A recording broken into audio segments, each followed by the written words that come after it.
Hello everyone, welcome to mind boosting classes. इस video में class 8 English NCERT का नया चैप्टर शुरू करने जा रहे हैं। चैप्टर 6 है दिस इज जॉडीज फोन। अच्छे से पूरे चैप्टर को इसी वीडियो में समझने वाले हैं। तो जॉडी यहाँ पे एक बच्चे का नाम है, एक लड़के का नाम है जॉडी, और फोन होता है डियर का बेबी डियर हम बोल सकते हैं, यानी हिरन का बच्चा।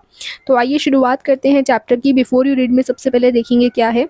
तो जब भी हमारे हम जल जाते हैं या फिर हमारी स्किन पे कोई कट लग जाता है, तो ऐसे जब छोटे मोटे कट्स लगते हैं तो हम डॉक्टर के पास डायरेक्ट नहीं जाते। इसके अलावा हम क्या करते हैं, घर में ही अपने घरेलू नुस्खे अपनाते हैं। We find quick and effective cures using things available at home. जो हमारे घर में चीज़ें अवेलेबल हैं उन्हीं से कुछ ना कुछ क्योर करते हैं, तो इन्हीं को होम रेमेडीज यानी घरेलू नुस्खे कहा जाता है। इस स्टोरी में क्या है, जॉडी नाम का एक लड़का है, उसके फादर को एक रेटल स्नेक काट लेता है, यानी एक जहरीला सांप उसके फादर को, उसके पिताजी को काट लेता है, जॉडी के फादर को। तो अब वो क्या करते हैं, एक हिरन है, हिरन देखो, डॉग को हम कहते हैं हिरन यानी कि डियर। तो वो क्या करते हैं, एक डियर का हार्ट यानी दिल और लीवर का यूज करके क्या करते हैं, जो जहर है उसको बाहर निकालते हैं। तो ये भी एक तरीके से घरेलू नुस्खा जिसकी हम बात कर रहे थे, डॉक्टर के पास ना जाके जो हम घरेलू नुस्खे करते हैं, तो वही इसी टाइप का वो करते हैं कि एक जो हिरन है उसको मार के उसका हार्ट और लीवर का यूज करके जो है जहर को बाहर निकाल देते हैं। Jody wonders what will happen to the little fawn left without a mother. तो उन्होंने ये क्या किया था, एक डियर था और उसका बच्चा था, तो हिरन को मार दिया, अब उसका जो बच्चा है वो तो अकेला रह गया। तो अब जो जॉडी है ना, वो काफी ज्यादा सोच में पड़ जाता है कि वो जो लिटिल फॉन है, फॉन यानी कि बेबी डियर जो है, अब वो क्या कर रहा होगा। उसकी माता तो रही नहीं, मतलब मदर को तो हमने मार दिया था हार्ट और लीवर लेने के लिए, तो अब उसकी मदर नहीं है, तो उनके बिना जो फोन है वो क्या ही कर रहा होगा। जॉडी के मन में बस यही थॉट आए जा रहा था। तो Jody allowed his thoughts to drift back to the fawn. अब यहाँ से चैप्टर शुरू होता है। तो जॉडी के थॉट्स जो हैं बार बार फोन की तरफ ही जा रहे थे। फोन यहाँ पे क्या है, ध्यान रखो, बेबी डियर यानी उस हिरन का बच्चा। He could not keep it out of his mind. उसके माइंड से वो बेबी डियर निकल ही नहीं रहा था। इवन सपनों में भी उसने सोचा, उसे क्या आया कि उसने आर्म्स में, अपने हाथों में पकड़ रखा है उस फोन को। He slipped from the table and went to his father's bedside. तो वो जो उसके फादर हैं, जहाँ बेड पे वो लेटे हुए हैं, उस बेड के साइड में जा करके वो चला जाता है, मतलब अपने फादर के पास चला जाता है। फादर का नाम क्या है, पेनी है। तो जॉडी के फादर का नाम क्या है, पेनी है। पेनी जो है रेस्ट ले रहे होते हैं, उनकी आंखें जो है खुली होती हैं, लेकिन उनकी जो आंखों की पुतली है, यानी जो प्यूपल्स होती है ना, काला काला जो आइज में होता है हमारे, तो जो प्यूपल्स होती हैं, आंखों की पुतली होती हैं, तो वो क्या थी, वो अभी भी डार्क थी और एकदम बाहर की तरफ आई हुई थी। किसकी, जॉडी के फादर की। आप कैसा फील कर रहे हो पा। तो जॉडी कहता है कि आप कैसा फील कर रहे हो, वो अपने पापा से बोलता है। तो just fine son, old death has gone thriving elsewhere but wasn't it a close shave। तो अब उसके फादर कहते हैं कि हाँ, ठीक ठाक ही फील कर रहा हूँ, जो डेथ है यानी जो मृत्यु है वो बार बार मैं उससे बचा। इट वॉज अ क्लोज शेव का मतलब कि नैरो एस्केप, यानी बार बार बचना, जिसको हम हिंदी में कहते हैं कि बार बार बचा, क्योंकि जहर उन्होंने निकाल दिया था, अब रेटल स्नेक ने काट लिया था, तो एकदम डेथ पास से होकर गुजरी है। तो इस तरीके से वो कहते हैं आई एग्री। तो अब जॉडी भी कहता है कि हाँ सही बात है। फिर पेनी बोलता है, यानी उसके पापा बोलते हैं, I am proud of you boy, मुझे तुम पे गर्व है। The way you kept your head and did what was needed. The way you kept your head, इस वाली लाइन का क्या मतलब है कि तुम शांत रहे इतनी डिफिकल्ट सिचुएशन में भी, to stay calm in a difficult situation, इस पे मुझे गर्व है, और तुमने वही किया जो एक समझदार बच्चे को करना चाहिए। तो उसके फादर इस तरीके से जॉडी से कहते हैं। पा, यस सन। फिर जॉडी कहता है कि सुनो। तो फिर उसके पापा कहते हैं हाँ बोलो। Pa, do you recollect the doe and the fawn. क्या आपको याद है वो डॉ और उसका फोन, यानी कि वो हिरन और हिरन का बच्चा आपको याद है। तो उसके फादर बोलते हैं I can never forget them, मैं उनको कैसे ही भूल सकता हूँ। The poor doe saved me, that's certain. जो पुअर डो था यानी कि वो जो हिरन था, उसी ने मुझे बचाया है, उसी का लीवर और हार्ट का यूज करके अभी मैं जिंदा हूँ, और ये बात एकदम सही है। Pa, the fawn may be out there yet, it might be hungry and very scared. तो अब जॉडी जो उसके दिमाग में थॉट्स चल रहे थे उनको बताते हुए कहता है कि जो फोन था वो अब भी वही होगा, उस हिरन का बच्चा अभी भी भूखा होगा और काफी ज्यादा डरा हुआ होगा, आई सपोज। तो उसके पापा कहते हैं कि हाँ शायद वही होगा। Pa, I am a big boy now and don't need to drink milk. फिर वो कहता है मैं दूध पीता बच्चा नहीं हूँ, मुझे दूध पीने की कोई जरूरत नहीं है, मैं बड़ा हो चुका हूँ। Why don't I go and see if I can find the phone. तो क्यों ना मैं बाहर जाके देखूँ कि अगर मुझे वो फोन दिख जाता है तो, और उसे यहाँ पर ले आऊँ, एंड रेज इट, और उसे पालें हम लोग, कैसा रहेगा। तो पेनी इस बात पे शांत हो जाता है और वो सीलिंग की तरफ ही देखने लगता है। Boy you have got me hemmed in. Hemmed in, देखो यहाँ इंपॉर्टेंट जो भी वर्ड्स आ रहे हैं उनका मतलब मैं आपको समझाती जा रही हूँ, इवन हर वर्ड का मतलब ही समझाती जा रही हूँ, तो आपको ध्यान से सुनना है। हेम्ड इन का क्या होता है, देखो यहाँ साइड में लिखा भी हुआ है, तो ये सब आप पढ़ते रहिए। Caught in a situation where one can't say no, तो ऐसी सिचुएशन में फंस जाना जब आप ना कह पाओ, मतलब मना ना कर पाओ किसी चीज़ को। अब क्योंकि जो जॉडी के फादर हैं उन्होंने हिरन को मारा है, अब जॉडी रिक्वेस्ट कर रहा है कि उस हिरन का जो बच्चा है वो तो अकेला है, तो क्यों ना हम उसको पाल लें, क्योंकि ये तो हमारा फ़र्ज़ बनता है, हमने उसकी मदर को छीना है उससे, तो क्यों ना हम ही उसे पाल लें और उसे पाल पोस कर बड़ा करें, क्योंकि अभी वो हंग्री भी होगा और डरा हुआ भी होगा। अब ऐसी सिचुएशन में वो कैसे ही मना करें उसके पापा। It won't take much to raise it पा, it will soon start eating leaves and acorns. फिर वो कहता है कि ज़्यादा समय नहीं होगा, वो जल्दी से बड़ा हो जाएगा और जल्द ही वो पत्ते वगैरह खाना शुरू कर देगा। एकॉर्न्स का मतलब होता है small brown nuts. You are smarter than boys of your age. फिर उसके फादर कहते हैं कि तुम अपनी उम्र के बच्चों से काफ़ी ही ज़्यादा स्मार्ट हो। We took its mother and it wasn't to blame. फिर वो कहते हैं कि हमने ही उनकी मदर को लिया, मतलब मारा है, और उसमें उस बेचारे फ़ोन की तो कोई गलती भी नहीं है। Surely it seems ungrateful to leave it to starve son, I can't say no to you. फिर उसके फादर कहते हैं कि हाँ, ये काफ़ी ही ज़्यादा मतलब क्या कहते हैं, अनग्रेटफुल होगा। अब इसका एग्जैक्ट हिंदी शब्द मुझे आप मतलब याद नहीं आ रहा, आप ऐसे कह सकते हो कि एकदम अन्याय होगा, एहसान फरामोश हम कह सकते हैं कि एहसान फरामोश होगा, एकदम अन्याय होगा कि अगर हम उसको ऐसे ही भूखा छोड़ दें, क्योंकि हमने उसकी मदर को मारा है, तो अब हमारा ही कर्तव्य बनता है कि अब उनका जो बेबी डियर है उसका हम ध्यान रखें। अब उसको ऐसे भूखा छोड़ना तो काफ़ी ही ज़्यादा अच्छा नहीं ही होगा। Son I can't say no to you, मैं तुम्हें मना तो नहीं कर सकता, और मैंने कभी नहीं सोचा था ज़िंदगी में कि मैं इस दिन को भी देखूंगा, मतलब कि आज वो ऐसे ही कहना चाहते हैं उसके पापा कि आज जो मैं जिंदा हूँ वो उस हिरन की वजह से ही हूँ, वरना तो अब तक मैं नहीं होता। Can I ride back with mill wheel and see if I can find it. तो क्या अब वो जो सन है यानी जो जॉडी है वो अपने फादर से कहते हैं कि क्या मैं मिल व्हील के साथ जा सकता हूँ और उसे ढूंढ सकता हूँ। डैडी और माँ, I said you can go. तो अब उसके फादर कहते हैं कि तुम अपनी मदर को कह दो कि मैंने परमिशन दे दी है। He settled back to the table and set down. His mother was pouring coffee for everyone. फिर वो अपनी टेबल से, मतलब जहाँ पर वो था उधर से थोड़ा साइड हो जाता है। सिटल बैक मतलब बेसिकली वापस से चला जाता है without trying not to be noticed, मतलब कि ज़्यादा शोर ना किए हुए वो दोबारा से बैठ जाता है और अपनी मदर को देखता है जो कॉफ़ी पलट रही होती है सबके लिए। तो वो कहता है माँ Pa's is I can go bring back the fawn. तो पापा कह रहे हैं कि मैं जा सकता हूँ और उस फ़ोन को ला सकता हूँ। तो इस तरीके से वो अपनी मदर से बात करता है।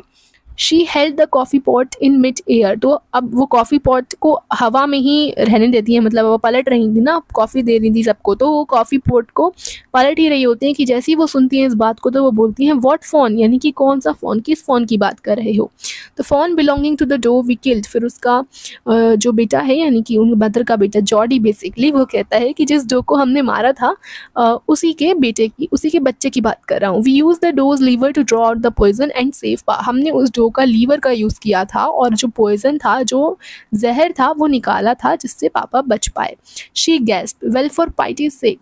पा says it would be ungrateful to leave it to starve. तो अब वो काफ़ी गहरी सांस लेती हैं और बोलती हैं कि भगवान के लिए, मतलब वो काफ़ी ज़्यादा एनॉय हो जाती हैं और काफ़ी सैड टाइप की हो जाती हैं और वो कुछ बोलना ही चाहती हैं कि फिर वो बोलते हैं कि पापा कह रहे हैं कि एकदम अन्याय होगा अगर हम उस हिरन के बच्चे को ऐसे ही भूखा छोड़ दें।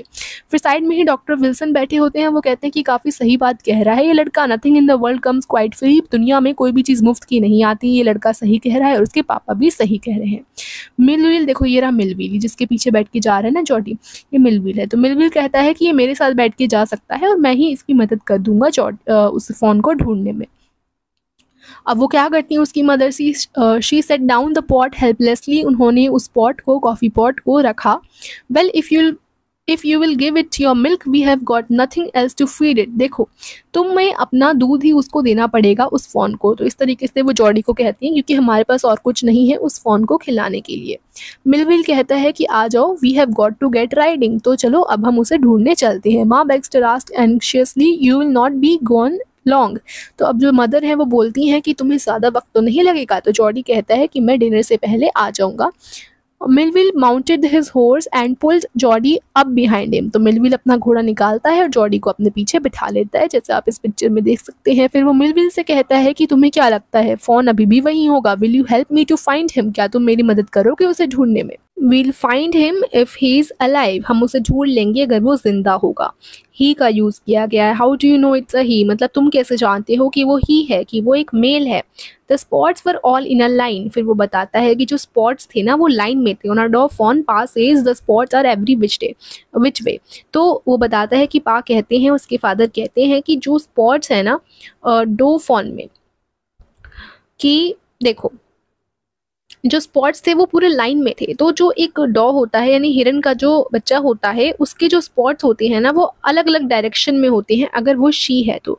और अगर एक लाइन में है सारे के सारे स्पॉट्स, इसका मतलब कि वो एक ही है, यानी कि एक मेल है। तो स्पॉट्स लाइन में थे, इसका मतलब कि वो एक मेल है, ही है। तो इस तरीके से वो बताते हैं। Jody give himself over to the thoughts of a fawn. उसके बाद जॉडी जो है उसे थॉट्स आए जा रहे थे, लेकिन अब क्योंकि वो ढूंढने ही जा रहा था उस फोन को, तो अब थोड़ा सा वो ब्रेक देता है उन थॉट्स को, थोड़ा कम सोचता है उस बच्चे के बारे में। दे पास द एबंडेंट क्लियरिंग, तो एबंडेंट मतलब कि एकदम खाली छोड़ा हुआ, क्लियरिंग यानी कि वहाँ घास नहीं थी, खाली सा ही रास्ता था, उसको पार करके वो आगे बढ़ते हैं। He said cut to the north, cut का मतलब मूव करना, मोड़ लेना। तो वो कहता है कि नॉर्थ की तरफ बढ़ो मिलविल, यानी कि वो जॉडी कहता है कि अब तुम नॉर्थ की तरफ चलो, वहीं से जो है स्नेक के द्वारा पापा को काटा गया था एंड वहीं पे हमने उस डॉग को मारा था एंड मैंने वहीं पे उस फोन को देखा भी था। तो वो उसी डायरेक्शन में जाते हैं। फिर suddenly Jody was unwilling to have Millwheel with him, उसके बाद अचानक से जॉडी को लगता है कि उसे मिलविल को अपने साथ नहीं ले जाना चाहिए। क्यों नहीं ले जाना चाहिए, यहाँ पर रीजन दिया गया है। If the fawn was dead or could not be found, he could not have his disappointment seen, क्योंकि वो नहीं चाहता था कि अगर मान लो जो फोन है, जो बच्चा है हिरन का, अगर वो मरा हुआ मिले या फिर वो ना मिले हमें, तो क्या होगा, डिसअपॉइंटमेंट होगी, निराश हो जाएगा वो जॉडी, और वो नहीं चाहता था कि उसका निराश चेहरा मिलविल देखे। और अगर फोन वहाँ पर है, if the fawn was there and the meeting would be so lovely and so secret that he could not endure to share it, अगर फोन वहाँ पे मिल गया तो मीटिंग इतनी प्यारी होगी, यानी जॉडी और उस फोन की मीटिंग इतनी प्यारी होगी और इतनी गुप्त होगी, इतनी सीक्रेट होगी कि जॉडी नहीं चाह रहा था कि वो अपनी इस मीटिंग को किसी और के साथ शेयर करे। मतलब बेसिकली अगर फोन ना मिला तब उसे निराशा होगी, वो नहीं चाहता कोई उसकी निराशा देखे, और अगर फोन मिल गया तब वो इतना खुश होगा कि इतनी खुशी भी वो दिखाना नहीं चाहता। तो वो मिलविल से कहता है कि it's not far now but the scrub is very thick for a horse, I can make it on foot, कि अब रास्ता ज़्यादा दूर नहीं है, लेकिन आगे जो घास है ना वो काफ़ी ज़्यादा थिक है एक हॉर्स के लिए, मतलब जिस घोड़े पर हम आए हैं उसके लिए काफ़ी ज़्यादा थिक हो जाएंगी, मोटी हो जाएंगी, और वो नहीं जा पाएगा, तो मैं अब पैदल ही खुद जा सकता हूँ। But I am afraid to leave you boy, फिर मिलविल कहता है कि मैं डर रहा हूँ तुम्हें यहाँ अकेले छोड़ने से, मान लो तुम भी खो गए या तुम्हें भी सांप ने काट लिया तो। और फिर वो जॉडी कहता है कि मैं ध्यान रखूंगा, ये मुझे थोड़ा लंबा समय लग सकता है फ़ोन को ढूंढने में, अगर वो कहीं इधर उधर भटक गया हो तो लीव मी ऑफ राइट है, तुम मुझे यहीं छोड़ सकते हो, all right but you can take it easy now. तो वो कहता है कि तुम ध्यान से जाना, you know north here and east, फिर वो नॉर्थ ईस्ट का जो है नॉलेज देता है, बताता है जॉडी को कि नॉर्थ कहाँ है, ईस्ट कहाँ है, तुम्हें सब पता है। There and there the tall pine makes a bearing, bearing का मतलब फिर वो कहता है कि देखो यहाँ यहाँ ये डायरेक्शन है, और जो टॉल पाइन है, पाइन एक पेड़ होता है, पाइन का ट्री होता है, तो वो एक बियरिंग बनेगा। बियरिंग का मतलब एक कंपास की तरह एक्ट करेगा, यानी उसको देख के तुम बता सकते हो कि हाँ इसके इस साइड पे ईस्ट है या इसके इस साइड पे वेस्ट है, ठीक है, इस तरीके से तुम पता लगा सकते हो। तो उसको एक कंपास की तरह या एक ऐसे बियरिंग की तरह तुम लेना जिससे तुम आइडेंटिफाई कर पाओ डायरेक्शंस को। सो लॉन्ग यानी कि चलो फिर मिलते हैं, इस तरीके से वो कहता है। आई एम ऑब्लिज्ड यानी कि मैं काफ़ी ज़्यादा तुम्हारा शुक्रिया अदा करना चाहता हूँ कि तुमने मुझे यहाँ तक तुम लेकर आए। He waited for the sound of the hooves to end, उसके बाद हूव्स यानी कि घोड़े के जो पैरों के चलने की आवाज़ होती है ना, तो मतलब उसने वेट किया, जॉडी ने वेट किया कि जो घोड़ा है वो दूर चला जाए, मिलविल भी थोड़ा दूर चला जाए, फिर वो राइट की तरफ मुड़ गया। जो स्क्रब है वो स्टिल थी, यानी जो झाड़ियाँ थी वो हिल नहीं रही थी, मोशनलेस थी, और only the crackling of twigs sounded across the silence, यानी कि वो ट्विग्स को जो टहनियाँ होती हैं उनको इधर उधर करते हुए, टहनियाँ आ रही थी बीच में तो उनको हाथों से साइड करते हुए आगे बढ़ता जा रहा था, और उसी की आवाज़ उसे सुनाई दे रही थी। वो इधर उधर थोड़ी देर भटका and wondered if he had mistaken his distance. अच्छा, he wondered for an instant if he had mistaken his distance. फिर वो थोड़ी देर के लिए सोचता है कि कहीं मैं दूसरी दिशा में तो नहीं आ गया, गलत दिशा में तो नहीं आ गया, क्योंकि उससे फ़ोन तो मिल ही नहीं रहा था. फिर उसे क्या दिखता है, then a buzzard rose in front of him and flapped into the air. buzzard का क्या मतलब होता है, एक लार्ज पक्षी, यानी वल्चर आपने देखा है, वो जो बर्ड्स होती हैं, वो जो होते हैं ना, वल्चर्स वगैरह होते हैं, चील वगैरह होती है, जो फ्लैश को खाते हैं, जो मरे हुए जानवर के बेसिकली फ्लैश होती है, स्किन, मरे हुए जानवरों को जो खाते हैं पक्षी, उन्हीं की बात की जा रही है. तो वो ऐसा ही एक पक्षी बजट है, वो उसके सामने आ जाता है, जॉडी के सामने, और फिर वो खुद को, जॉडी पाता है कि वो तो ऑक्स के ट्रीज के नीचे है. ऑक्स ट्री होता है, ऑक ट्री आपको पता होगा. तो वहीं पर जो है बजर्ड सर्कल में बैठे हुए थे और बीच में था उस हिरन की डेड बॉडी, जिस हिरन को उन्होंने मारा था. They turned their heads on their long scrawny necks and hissed at him. He threw his bow at them and they flew into an adjacent tree. तो वो वहीं पे घेरा बना के बैठे हुए थे, और जैसे ही उन्होंने देखा कि जॉडी आया है, तो जॉडी ने क्या किया, अपने, उसके पास एक लकड़ी सी थी, उस लकड़ी को उन्होंने, मतलब उस जॉडी ने उस लकड़ी को उनके ऊपर मारा, जहाँ पे उनका ग्रुप बैठा हुआ था एकदम ऐसे सर्कल में, ठीक है, उन बजर्ड के ऊपर मारा, और उसके बाद वो जो पक्षी हैं वो उड़ के पास वाले पेड़ पर चले गए. The sand showed large cat prints but the big cats killed fresh and they had left the door to the carrion birds. तो अब यहाँ पे उसे पैरों के निशान दिख रहे थे, बड़े बड़े कैट्स जो थे, मतलब बेसिकली जानवरों की पैरों के निशान दिख रहे थे, लेकिन वो ऐसे जानवर होते हैं ना जो केवल जीवित चीज़ों को ही खाते हैं. तो उन्होंने फ्रेश को मतलब वो निशान तो उसे आसपास दिख रहे थे, लेकिन अब वो जा चुके थे, यानी आसपास कोई जानवर नहीं था. ऐसा लग रहा था कि उस जानवर ने जो बॉडी है ना, उसकी डो की जो बॉडी है, वो अब इन पक्षियों के लिए छोड़ दी है, क्योंकि वो मरी हुई बॉडी है, एकदम जो सड़ी हुई बॉडी होती है वही पड़ी हुई थी. तो अब उन जानवरों ने वो बॉडी उन पक्षियों के लिए ही छोड़ रखी थी. He parted the grass at the place where he had seen the fawn. फिर उसने क्या किया, वो उस तरफ गया और वहाँ पे जो है घास को इधर उधर करके देखा कि फ़ोन आसपास है कि नहीं, क्योंकि पिछली बार फ़ोन वहीं पे था. It did not seem possible that it was only yesterday. ऐसा लग नहीं रहा था कि फ़ोन वहाँ पर है, क्योंकि कल की ही बात थी, फ़ोन उसे दिखा था, लेकिन अब फ़ोन वहाँ पर नहीं दिख रहा था. He circled the clearing. उसने आसपास देखा. There was no sound no sign. कोई साउंड नहीं आई, ना ही कोई निशान मिला उसे.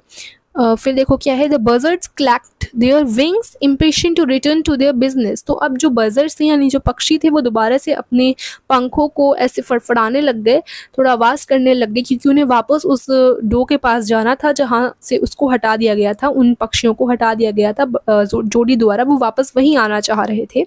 ही return to the spot where the fawn had emerged and dropped on all fours studying the scent for the small hoof prints. तो उसके बाद जॉडी देखता है कि क्या आसपास पंचों के निशान हैं, पैरों के निशान हैं. जो रात की रेन थी उसने सारे के सारे जो निशान थे वो हटा दिए थे, बस कैट के और बजर्ड के ही निशान वहां पे देखने को मिल रहे थे. Movement directly in front of him startled him so that he tumbled backward. उसके बाद अचानक से सामने से कोई मूव करता हुआ जॉडी को दिखाई देता है, वो डर जाता है, तो वो पीछे की तरफ मूव करता है. जो फ़ोन है वो सामने ही था. उसे रियलाइज़ हुआ कि अरे ये तो फ़ोन है. फ़ोन ने अपना फेस थोड़ा ऊपर की तरफ उठाया और अपना जो हेड है उसे एक वाइड वंडरिंग मोशन के साथ, मतलब बेसिकली फ़ोन उसे दिख जाता है और फ़ोन अपना फेस उठाता है और उसकी तरफ देखता है. और वो क्विवर कर रहा होता है. क्विवरिंग का मतलब थोड़ा सा हिल रहा होता है, शेक कर रहा होता है. It made no effort to rise और रन. उसके बाद जॉडी ने कोई एफर्ट, जॉडी और उस फ़ोन ने, दोनों ने ही, किसी ने भी कोई हिम्मत नहीं दिखाई, ना ही वो भागा. ऐसा नहीं है कि जैसे जॉडी यहाँ पर है, यहाँ पर वो फ़ोन है, तो जॉडी फ़ोन को देखकर या फ़ोन जॉडी को देखकर ना ही भागा ना ही हिला, बस ऐसे ही वो दोनों खड़े हुए थे. ठीक है. फिर जॉडी बोलता है कि मैं हूँ. तो फ़ोन जो है वो अपनी नाक थोड़ा, मतलब जॉडी के पास आता है और अपनी नाक से जॉडी को सूंघता है, थोड़ी उसकी स्मेल लेता है. उसके बाद वो जॉडी जो है अपना एक हाथ आगे बढ़ाता है और सॉफ्टली उसके नेक पर रखता है, और टच से जो फ़ोन है वो काफ़ी ज़्यादा डेलीरियस हो जाता है, यानी एक्साइटमेंट से भर जाता है phone. He moved forward on all force until he was closed beside it. उसके बाद जॉडी थोड़ा आगे बढ़ता है, अपने आर्म्स को उसकी बॉडी पर रखता है, और एक हल्का सा, मतलब वो बेसिकली थोड़ा सा डर सा जाता है. वो जो फ़ोन था वो थोड़ा शुरू में डरा हुआ था जॉडी से, लेकिन फिर भी वो भागता नहीं है, वहीं पर खड़ा रहता है. उसके बाद ही स्ट्रोक्ड हिज इट्स साइज as gently as though the fawn were a china deer and he might break it. तो उसके बाद जॉर्डी जो है आराम से उसे सहला रहा था उस फ़ोन को, जैसे कि वो फ़ोन एक चाइना डियर है। चाइना डियर क्या होता है, एक क्ले का बना हुआ डियर जो आसानी से टूट जाए। तो वो ऐसे प्रिटेंड मतलब बिहेव कर रहा था उस फ़ोन के साथ जैसे कि बहुत ही ज़्यादा नाजुक है वो फ़ोन और वो टूट ना जाए। तो वो बड़े आराम आराम से सहला रहा था उस फ़ोन को। उस फ़ोन की स्किन जो थी काफ़ी ज़्यादा सॉफ्ट थी, स्लिक थी, क्लीन थी और उसमें से घास की काफ़ी ही प्यारी सी महक आ रही थी। उसके बाद वो आराम से उसको सहलाता है और फिर प्यार से उसको जेंटली उस फ़ोन को ग्राउंड से उठाता है, अपने हाथों में लेता है और जो फ़ोन है उसके पैर जो हैं ऐसे लटके रह जाते हैं। हंग लिम्पली का मतलब रह जाते हैं ऐसे लटके हुए। They were surprisingly long and he had to hoist the fawn as high as possible under his arm. Hoist का क्या मतलब होता है, उठाना। तो उसके पैर लंबे थे और जॉडी को थोड़ा ऊपर करके उस फ़ोन को उठाना पड़ा जितना वो पॉसिबल था, यानी काफ़ी ऊँचा करके उसने उठाया। वो डरा हुआ था कि कहीं ये किक विक ना मार दे, थोड़ा हिल डुल ना जाए, ठीक है, क्योंकि वो उस रास्ते से जाने वाला था जहाँ पे उसकी मदर यानी कि जो डो थी वो मारी गई थी। तो अब वो उस रास्ते से उस बच्चे को ले जाने वाला था, तो वो थोड़ा घबरा ना जाए इसलिए वो डरा हुआ था। He skirted the clearing and pushed his way into the thicket. It was difficult to fight through with his burden. तो फिर वो उस रास्ते के, skirted का क्या मतलब होता है, कोने कोने में से निकलना। तो जो वो खाली सा एरिया था उसके कोने कोने में से वो उस फ़ोन को लेके चलता है और उसके बाद उस रास्ते पे पहुंचता है जहाँ पे बहुत ज़्यादा गहरी गहरी घासें थी, थिक घासें थी बेसिकली। और इतना मुश्किल हो रहा था उसके लिए उस बर्डन को लेके, यानी कि फ़ोन को लेके, क्योंकि वो बोझ था उसके ऊपर। तो उस फ़ोन को लेके चलना उसके लिए काफ़ी डिफ़िकल्ट हो रहा था और जो बार बार है फ़ोन की जो पैर थे ना वो बार बार उन झाड़ियों में जो है टकरा रहे थे। तो फिर भी जॉडी ने काफ़ी मेहनत करी और फिर वो ले जाता है और जॉडी अपना फेस और साथ साथ उस फ़ोन का फेस भी बचा रहा था टहनियों से और जो साइड में इधर उधर हर जगह उसकी बशेस थी यानी कि झाड़ियाँ थी उनसे। उसका जो दिल था वो काफ़ी तेज़ी से धड़क रहा था और खुश था कि वो जो फ़ोन था उसने एक्सेप्ट कर लिया है जॉडी को, क्योंकि वो आराम से उसके हाथों में आ चुका था और कोई भी ऐसा नहीं है कि लात घूसा मार रहा है मतलब कि हिल डुल रहा है, इतना कुछ नहीं कर रहा था। तो वो खुश था कि आराम से ये जो फ़ोन है वो उसके हाथों में है। उसके बाद वो जल्दी जल्दी वहाँ से निकला और रास्ते पे पहुँचा और फिर वहाँ पर पहुँचता है जहाँ पे उसके घर का रास्ता मतलब intersection with the road home, यानी कि उसके घर की जो रोड थी जहाँ से रास्ता था वहाँ तक वो पहुँचता है। उसके बाद वो थोड़ी देर रेस्ट लेता है और उस फ़ोन को भी ज़मीन पर उतारता है। ठीक है, फिर क्या है, he said intended I will carry you after I get my breath. उसके बाद वो कहता है कि मैं तुम्हें दोबारा उठा के चलूँगा, पहले मुझे सांस लेने दो। उसके बाद उसे याद आता है कि उसके पापा ने बताया था कि एक जो फ़ोन है वो तुम्हें फॉलो करने लगेगा अगर तुमने उसको उठाया है, यानी कि अगर तुम एक बार उस बच्चे को उठा लोगे तो उसके बाद वो तुम्हारा पीछा खुद ही करने लगेगा।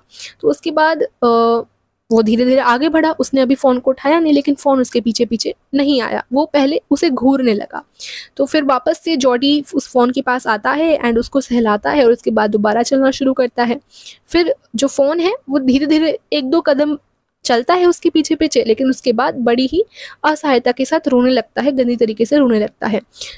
वो चाहता था कि वो उसे फॉलो करे क्योंकि अब वो उसका खुद का था, यानी कि जो फ़ोन था वो अब जॉडी का हो चुका था पूरी तरीके से, वो उसका खुद का बन चुका था और अब मतलब वो उसका पीछा भी करने लग रहा था, यानी कि वो धीरे धीरे एक दो कदम कर करके जॉडी के पीछे पीछे चल भी रहा था। तो जॉडी काफ़ी खुश हो जाता है। He wanted to fondle it, to run with it and to play with it, ऐसा ही कुछ लिखा है, हाँ, and romp with it and call to it to come to home। तो अब जॉडी चाह रहा था कि वो उसके साथ खेले, उसके साथ भागे, उसको सहलाए और उसको घर ले जाए।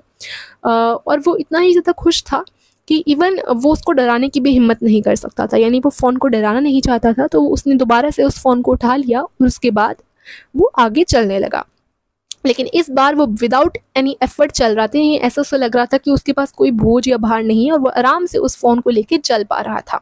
उसके हाथों में दर्द होना शुरू हो गया और फिर वो दोबारा से रुक गया। उसके बाद when he walked on the fawn followed him at once. उसके बाद उसने रखा उस फ़ोन को एंड देन वो दोबारा चलना जब उसने शुरू किया तो जो फ़ोन था उसने खुद ब खुद फॉलो करना शुरू कर दिया जॉडी को, और इस बार वो एक बारी में ही फॉलो कर रहा था, ठीक है। उसके बाद वो थोड़ी देर फॉलो करता रहा। उसके बाद जॉडी को लगा कि अब मुझे इसे दोबारा उठा लेना चाहिए। जो डिस्टेंस थी वो घर की काफ़ी ज़्यादा कम थी, वो तो पूरे दिन और रात उसको लेके चल सकता था। He was wet with sweat but a light breeze blew through the June morning cooling him. उसके बाद वो पूरे पसीने से भीग चुका था, लेकिन जून की सुबह एक ऐसी ठंडी ठंडी हवा आई जिससे वो कूल डाउन हो गया और उसके बाद दोबारा चलने लग गया। जो स्काई थी वो काफ़ी ज़्यादा साफ था, जैसे कि स्प्रिंग वाटर हो ब्लू चाइना कप में, एक चाइना के कप में वाटर हो, इस तरीके से स्काई क्लियर हो रखा था। फिर वो चलता है आगे and it was fresh and green after the night's rain. उसके बाद वो क्लियरिंग यानी जहाँ पे घास नहीं थी एक ऐसे एरिया में जाता है और वो पूरा एरिया फ्रेश था, काफ़ी ज़्यादा हरा भरा हो चुका था रात की बारिश के बाद।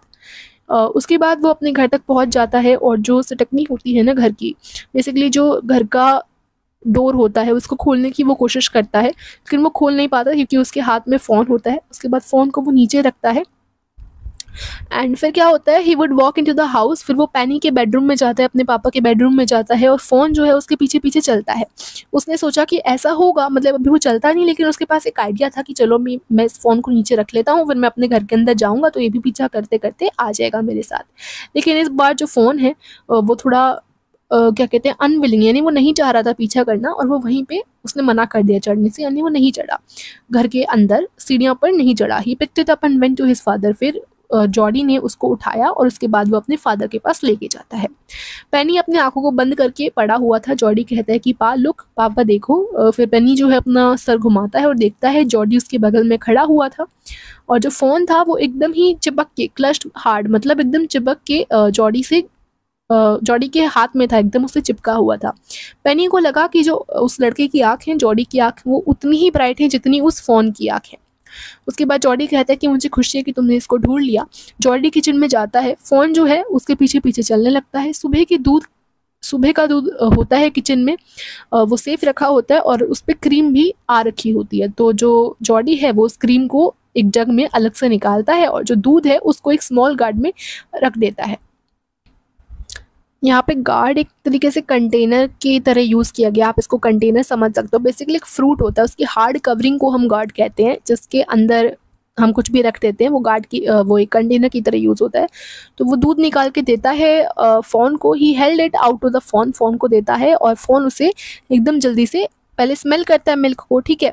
उसके बाद वो उसे जल्दी जल्दी गटकने लगता है, पीने लगता है वो फ़ोन, ठीक है। और ऐसे पीता है जिससे वो आसपास ज़मीन पे ना गिरे, इस चीज़ का ध्यान रखते हुए। उसके बाद कुछ थोड़ा सा मिल्क बच जाता है, वो उधर पी नहीं पाता उसको। तो फिर जॉडी क्या करता है, अपनी फिंगर्स का यूज़ करके अपनी फिंगर्स को वो डुबोता है उस मिल्क में, उसके बाद बाहर निकालता है और फ़ोन जो है उसकी फिंगर्स को चाटने लग जाता है, जिससे मतलब दूध वो पीने लग जाता है उसकी फिंगर से, ठीक है। तो जैसे वो क्या करता है, पहले दूध में डालता है एंड देन उन्हें बाहर निकालता है एंड फिर पिलाता है किसको, उस फ़ोन को।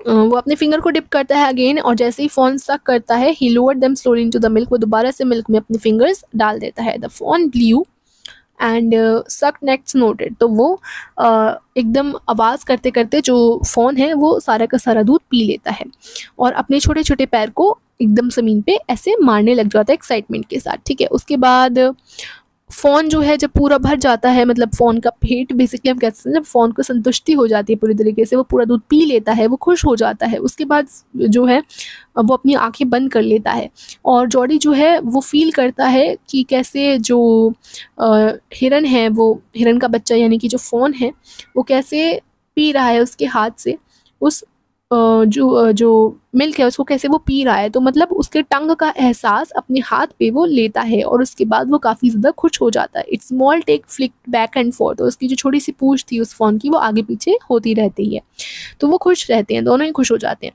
ठीक है। फ़ोन भी दूध पी के काफ़ी खुश होता है, जॉडी को भी काफ़ी अच्छा महसूस हो रहा होता है। The last of the milk vanished in a swirl of foam and gargling. उसके बाद आवाज़ के साथ सारा का सारा दूध वो ख़त्म कर लेता है, एकदम पी जाता है जल्दी जल्दी।